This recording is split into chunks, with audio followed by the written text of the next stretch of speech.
Hello friends, I am Dr. Professor Rahul Kawatra, Professor and Head, Department of ENT, and today I am going to be showing you a video about the examination of the nose.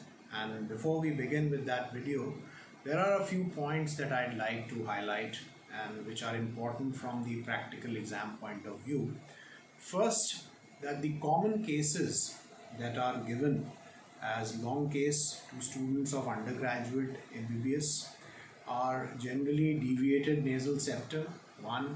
Then you can be given patient of deviated nasal septum with turbinate hypertrophy with symptoms of allergic rhinitis or sinusitis, and you can get patients of epistaxis having acute septal deviations, and you can be given patients of polyposis, which can be ethmoidal polyp or antroconal polyp. So these are the important cases that are given in a patient who is having a nasal problem. Among short cases, you can be given cases of vestibulitis, or you can be given a case of foreign body nose or maggots in the nose, that is atrophic rhinitis, or choanal atresia, unilateral choanal atresia. So these are a few common cases which we encounter, and we can give it to you in your exam. So you have to take the history and the examination, keeping that in mind. Alright, another thing that I'd like to tell you is that generally in long case you are required to assess not just the part that needs to be examined but also the other part. Like if it is a case of nose problem, you should not forget to examine the ear and the throat for any positive findings.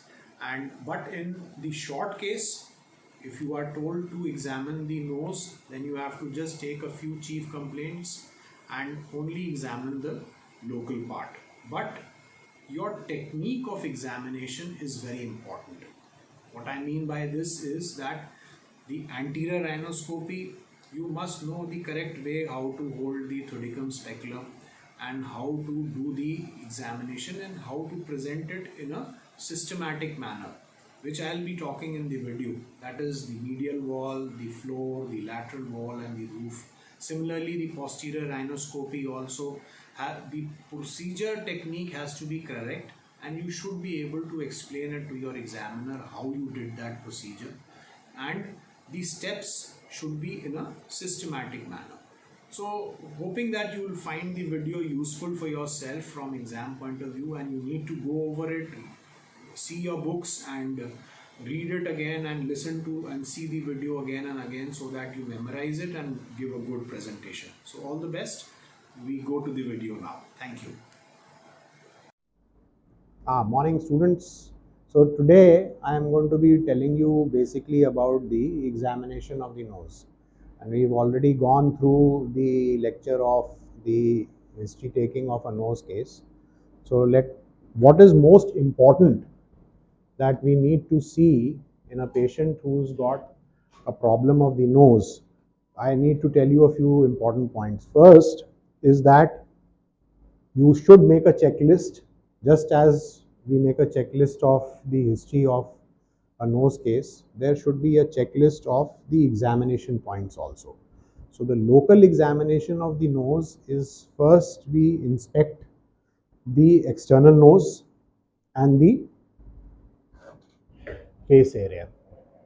This is being done after focusing the light. So it starts with the inspection of the nose and the face, and followed by the palpation of the external nose.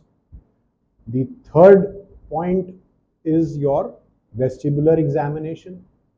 The fourth is your anterior rhinoscopy examination. The fifth is your posterior rhinoscopy examination. And after that is the examination of the paranasal sinuses and the functional examination of the nose. Now some people prefer to do the functional examination of the nose before touching the patient. that is immediately after the inspection of the nose. So which is done by a tongue depressor, that is called as the cold spatula test, or it is done with a cotton wisp, which is called as the cotton wisp test. All right, so let's begin with it. So the very first thing, as I told you, is that light focusing in the exam.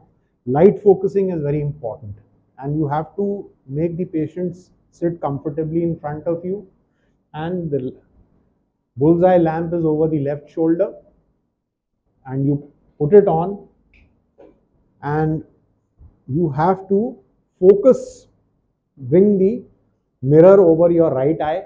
You should be able to see through the hole that is behind the eye, behind the mirror. Okay, so and then you open the other eye so that you get a binocular vision. So let me focus first. Now you can see that I get a good focus, and the patient is seated like this and the examiner is seated like this, and this is how the light traverses. So we get a good focus of light on the area that needs to be examined, and for this case it's the face and the external nose. So the first point we start from above downwards is the root of the nose, the nasal bridge area, and this is your dorsum, this is your tip. I'm touching it, but I just want to tell you that how it is to be seen. The root, the nasal bridge area, the dorsum, and एक बार sir ऊपर करिएगा.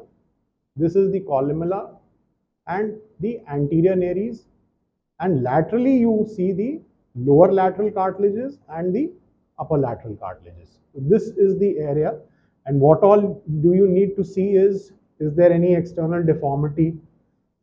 You can have a saddle nose or a hump nose, broadening of the nasal bridge, or there is any cyst, or there is any swelling, any scar mark, or any sinus. So these are the various anomalies that you examine on the look in the external nose.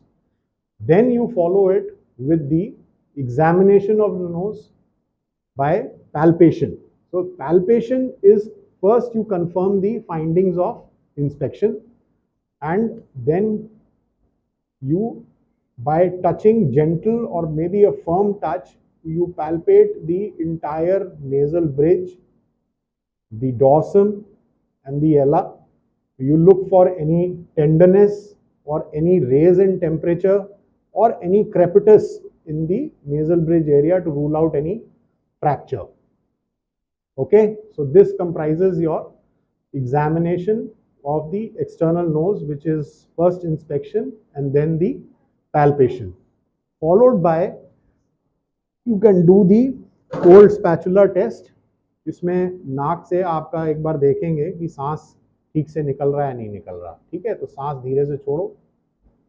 तो as you see, मुंह बंद करके सांस छोड़ना नाक से. You can see the misting of the air that is being thrown out from the nostrils. So it appears that the left side of the nostril is more patent than comparison to the right side.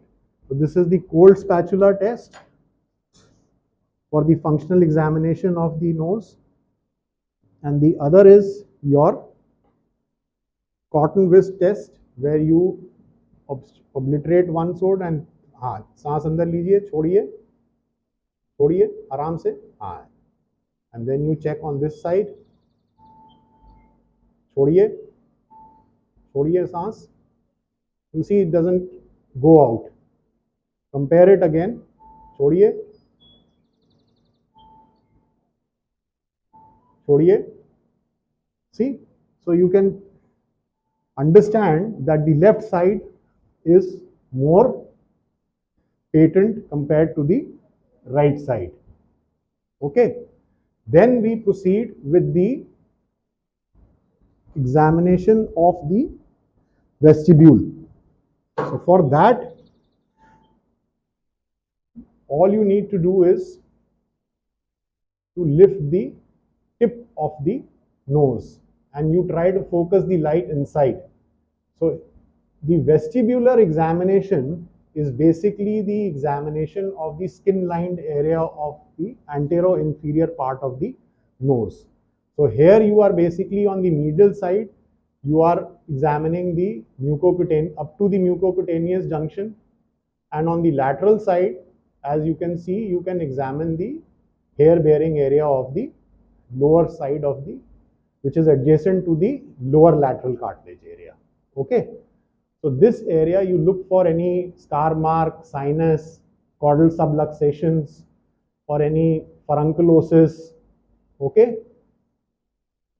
And commonly the patients who have had a surgery like septoplasty or SMR will have an incision mark there, especially if it is of recent origin. Okay. And in the vestibular examination, you also assess the basic size of the external nares, so that you, while you have to do the anterior rhinoscopy, you at least know which size pedicum speculum you have to use. Okay, so we proceed with the next thing, and that is the anterior rhinoscopy. And you have to keep telling the patient what you are doing. This is a very prudent way. We should always keep the patient in our confidence. And if he has any kind of trouble, you must withdraw it. And it should not be a painful process in any ways. अब हम आपका नाक देखेंगे, ठीक है, इससे, हाँ, इसको डाल के ही देखेंगे, इससे आपको कोई दिक्कत नहीं होगी, ठीक है। हाँ, अगर कोई परेशान, और आपने सांस जो है आराम आराम से मुंह से लेते रहिएगा, हाँ, नाक से लेने की जरूरत नहीं है, आराम से मुंह से लेते रहिएगा ताकि हम आपका नाक आराम से देखें। So this is how you, if we focus, हाँ, वही देख के आपको बताएंगे। So you must know how to hold the pedicum speculum. So this is how you first hold it with a pincer grasp, and then you bring it like this with your middle finger out.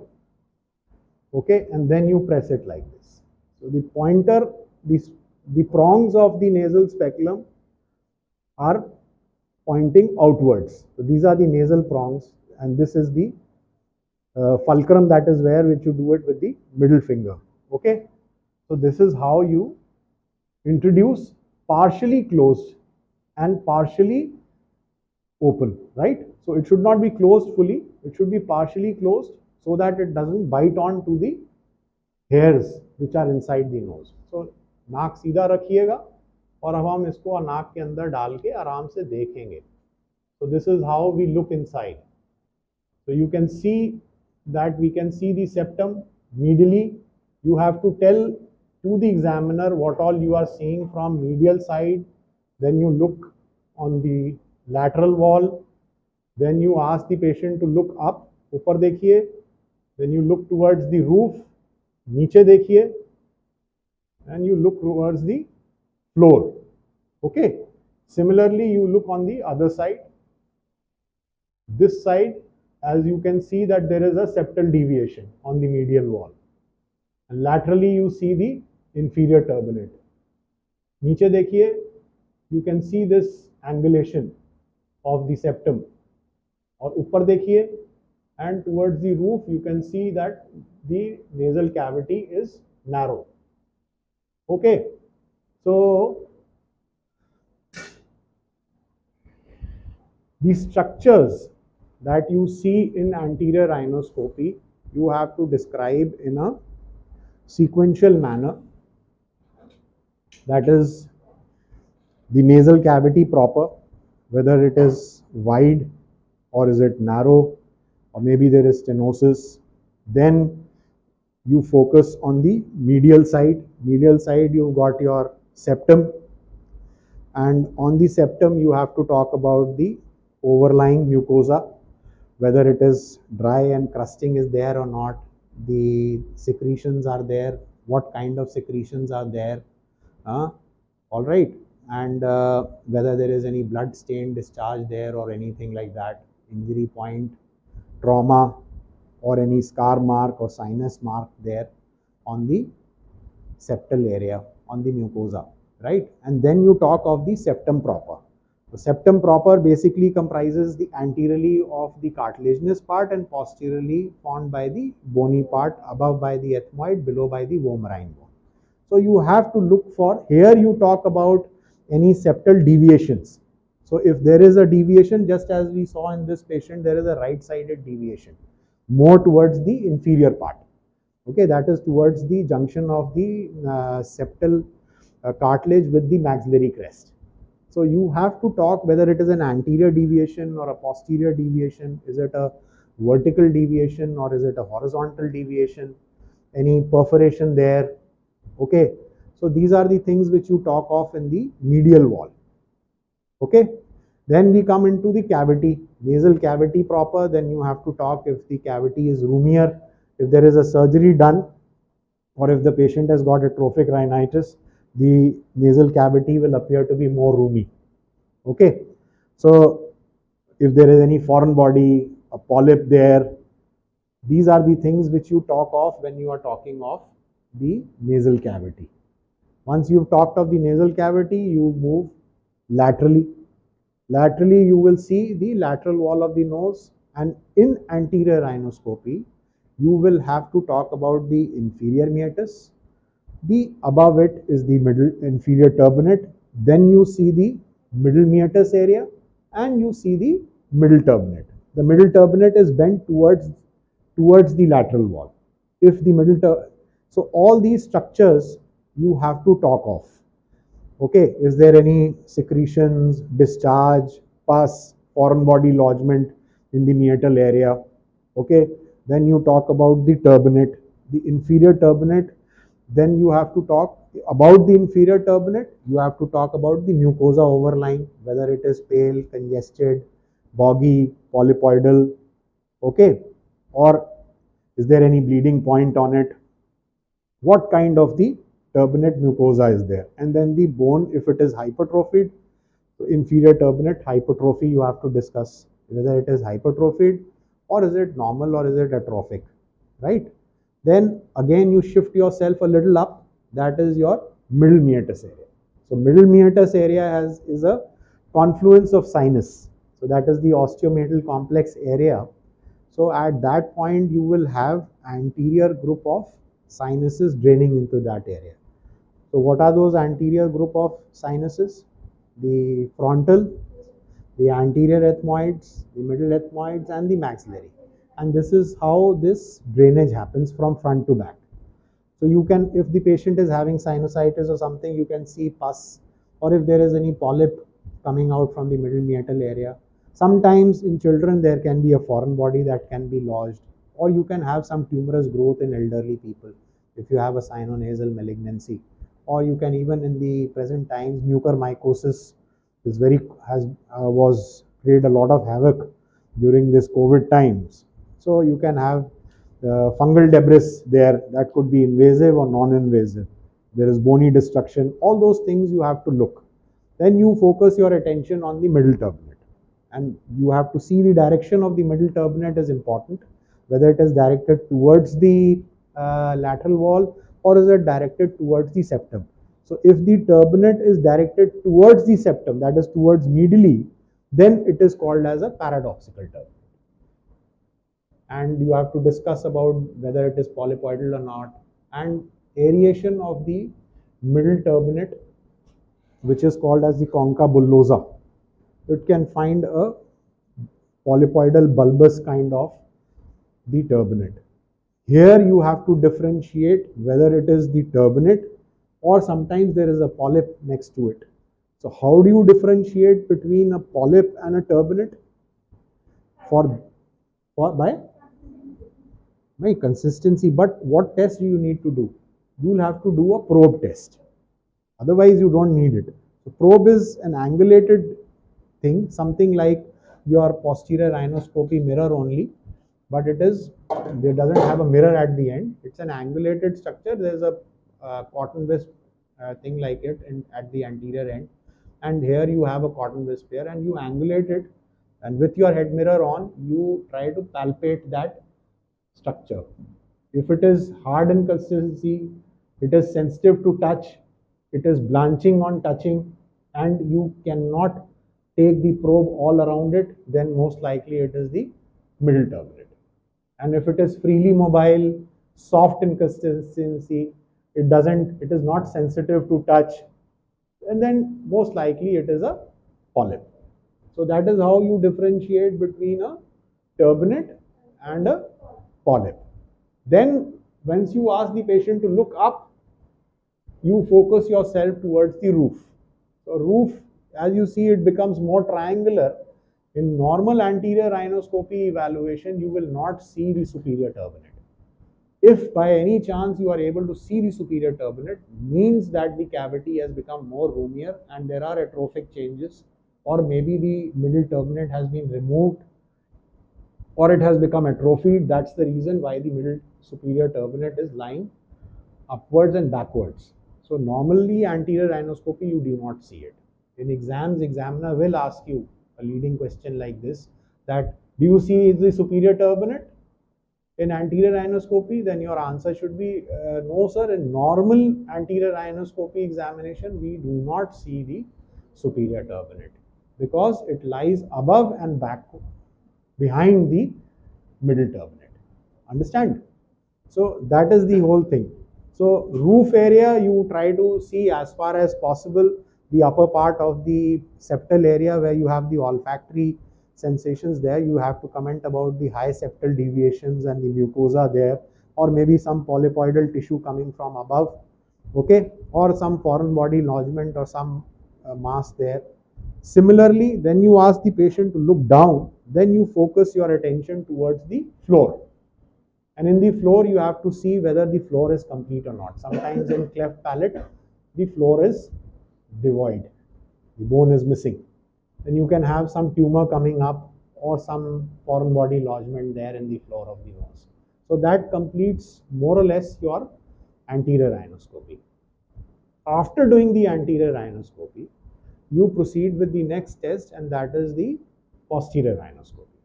Posterior rhinoscopy is a little typical evaluation because you have to introduce a mirror and it's an indirect evaluation. So you have to explain the procedure to the patient very nicely so that you get full cooperation. Otherwise, the patient will not cooperate and you will not get any result out of it. So what you will explain is कि ये शीशा जो है अभी इससे जो नाक के पीछे वाला हिस्सा है उसको हम देखेंगे, ठीक है. इसमें आपको दिक्कत नहीं होगी, आपको नाक से आराम से सांस लेना है, नाक से, ठीक है. और ये हम ज़बान पे आपके रख के पीछे से सिर्फ देखेंगे एक आध मिनट के, आधा मिनट के, हाँ गले में रख के देखेंगे. इससे आपको समस्या कोई नहीं, ज़्यादा अंदर नहीं जाएगा, आप परेशान मत होइए, ठीक है. हाँ साफ है, ठीक है ना. इसको हम अभी और क्लीन कर देंगे, एक इससे हम क्लीन और कर देंगे हम आपका, ठीक है. हाँ स्पिरिट से, स्पिरिट वहाँ से उठा के दे दो भाई, इसको अभी बंद कर दो. So we put on the light, again we focus it and we explain it. This mirror has to point upwards. This is a posterior rhinoscopy mirror and this is the angulation. So this angulation is basically to avoid obstruction of the light, okay, so that it glides along the blade of the lax spatula or the tongue depressor, and it goes just right at the back of the uvula, and then that is how you rotate here and there without touching the posterior pharyngeal wall to avoid any gag reflex. You look up. So care is to be taken at the level that you have to look into the nasopharynx. So this has to point up, not down, okay. And you have to use your tongue depressor in your left hand.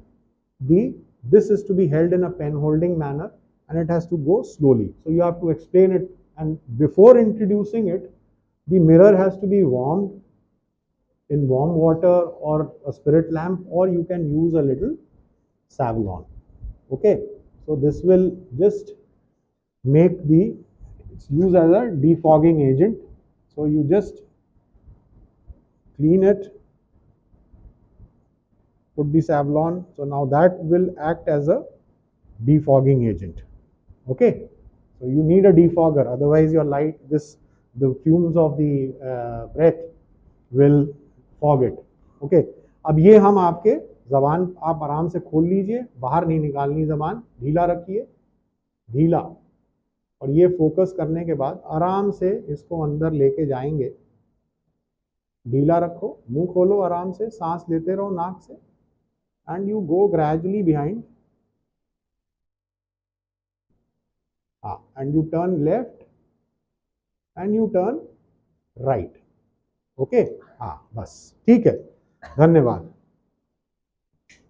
So this is the process by which you do a posterior rhinoscopy. Okay.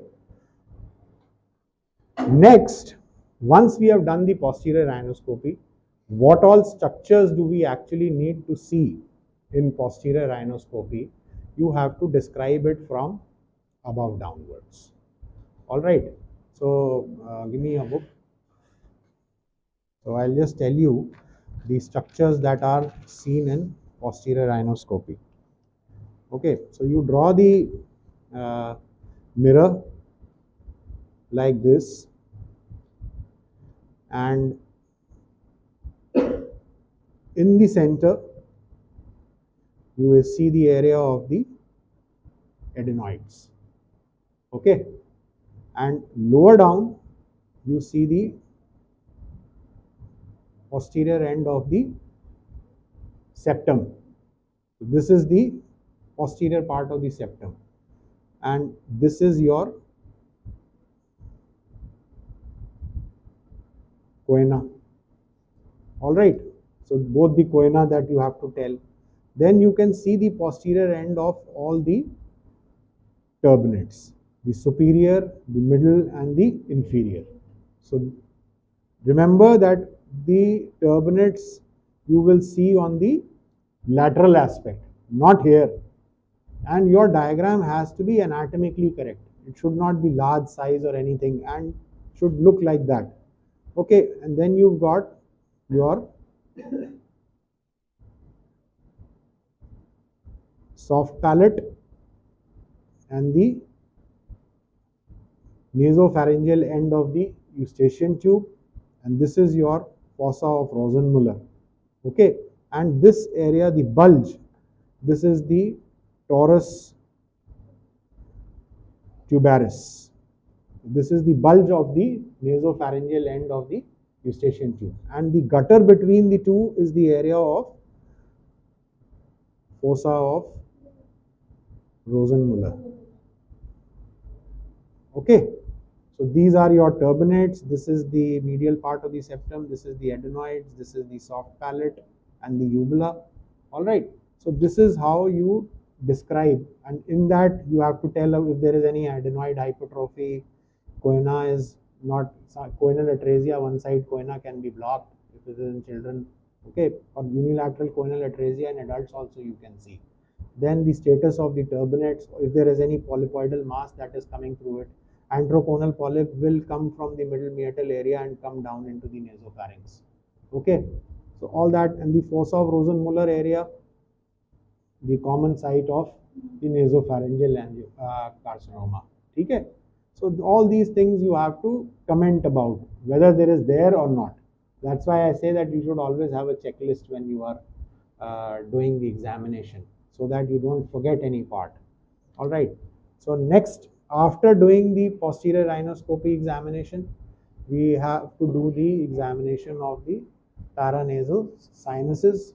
So you inspect the paranasal sinuses again for any swelling or any inflammation there or any protuberance there, and then you palpate the areas. This area needs to be palpated for the frontal sinuses, because frontal sinuses will drain here. So inner side you palpate. कोई दर्द है यहाँ पर? Otherwise the patient will have tenderness, will automatically wince himself. He will not even tell about pain. But deep tenderness, generally patient tells when you press a little more hard, then it has. So chronic sinusitis, you can have deep tenderness. Then you palpate the bridge area. This is the area of the anterior ethmoids. Okay, and infraorbital area, this is the area of the maxillary sinus. So these are the three sinuses which you can palpate or even do tapping, gentle tapping, to elicit any tenderness. If the patient has got acute sinusitis of any of these places will have tenderness. Okay, and there might be some inflammation also, signs of inflammation. So that is how you evaluate the paranasal sinuses.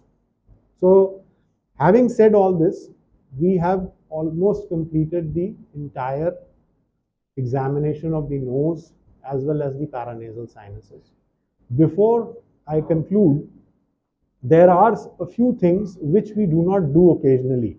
One is a darkroom procedure where you do the transillumination test of the paranasal sinuses.